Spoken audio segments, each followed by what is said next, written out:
University की 23 साल की स्टूडेंट आयशा जैन की शिकायत ने सुप्रीम कोर्ट को इतना हिला दिया है कि अब देश की सभी प्राइवेट यूनिवर्सिटीज की जांच शुरू हो गई है। कोर्ट ने केंद्र सरकार, राज्यों और यूजीसी को सख्त आदेश दिया है कि वो 4 हफ्ते में हलफनामे के साथ निजी और डीम्ड यूनिवर्सिटीज कैसे बनी, कैसे चल रही हैं और उनका गवर्नेंस कैसा है, इसकी पूरी रिपोर्ट दें।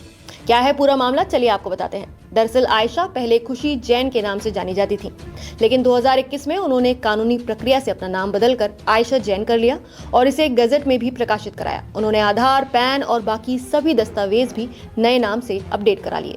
2023 में उन्होंने एमिटी फिनिशिंग स्कूल का कोर्स किया और 2024 में एमिटी बिजनेस स्कूल से MBA में एडमिशन लिया। यहीं से विवाद शुरू हुआ। आयशा का कहना है कि उन्होंने यूनिवर्सिटी से अपने रिकॉर्ड में नया नाम अपडेट करने को कहा, लेकिन प्रशासन ने मना कर दिया। उनके पास गजट नोटिफिकेशन और सभी अपडेटेड आईडीज होने के बावजूद यूनिवर्सिटी ने पुराने नाम को ही रिकॉर्ड में रखा। आरोप ये भी है कि उनका नाम अपडेट न करने के साथ साथ उन्हें क्लास अटेंड करने और एग्जाम देने से भी रोका गया, जिससे उनका 1 साल बर्बाद हो गया। उन्होंने बताया कि कुछ स्टाफ ने उनके मुस्लिम नाम का मजाक उड़ाया। हालांकि सुप्रीम कोर्ट ने सुनवाई में इस पहलू को बढ़ाने से बचते हुए यूनिवर्सिटी की जिम्मेदारी पर ध्यान रखा। कई बार शिकायतें करने के बाद भी एमिटी प्रशासन, यूजीसी और शिक्षा मंत्रालय ने कोई ठोस कदम नहीं उठाया, इसलिए 2025 में आयशा सुप्रीम कोर्ट पहुंची। उन्होंने याचिका में यूनिवर्सिटी पर मनमानी, भेदभाव और अधिकारों के हनन का आरोप लगाया। पहली सुनवाई में ही सुप्रीम कोर्ट ने यूनिवर्सिटी को नोटिस देकर नाम अपडेट करने का निर्देश दिया, लेकिन जब कोर्ट को लगा कि आदेश ठीक से नहीं माने जाएंगे तो जजों ने और सख्त रवैया अपनाया। 20 नवंबर को कोर्ट ने एमिटी को चलाने वाले ट्रस्ट के प्रमुख डॉक्टर अतुल चौहान और वाइस चांसलर को व्यक्तिगत रूप से कोर्ट में बुलाया। उनके हलफनामे देने के बाद भी कोर्ट संतुष्ट नहीं हुआ और कहा कि ये सिर्फ एक छात्रा का मामला नहीं, बल्कि पूरे उच्च शिक्षा क्षेत्र की जवाबदेही से जुड़ा मुद्दा है।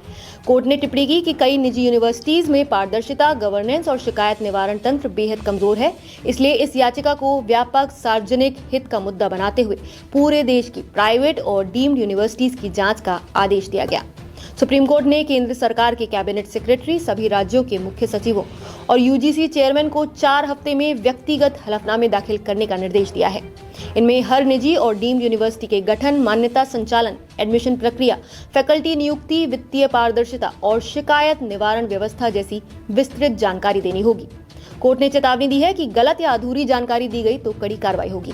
इस आदेश के बाद अब देश की 400 से भी ज्यादा निजी यूनिवर्सिटीज न्यायिक जांच के दायरे में आ गई हैं और माना जा रहा है कि इससे निजी शिक्षा संस्थानों पर नियमों और निगरानी की प्रक्रिया और सख्त हो सकती है। अब नजर इस बात पर होगी कि आयशा जैन के व्यक्तिगत मामले में सुप्रीम कोर्ट आगे क्या ठोस राहत देती है और साथ ही देश की बेलगाम प्राइवेट यूनिवर्सिटीज के संचालन पर ये सख्ती किस तरह नई व्यवस्था की राह खोलती है। आपकी इस पूरे मुद्दे पर क्या राय है, हमें कमेंट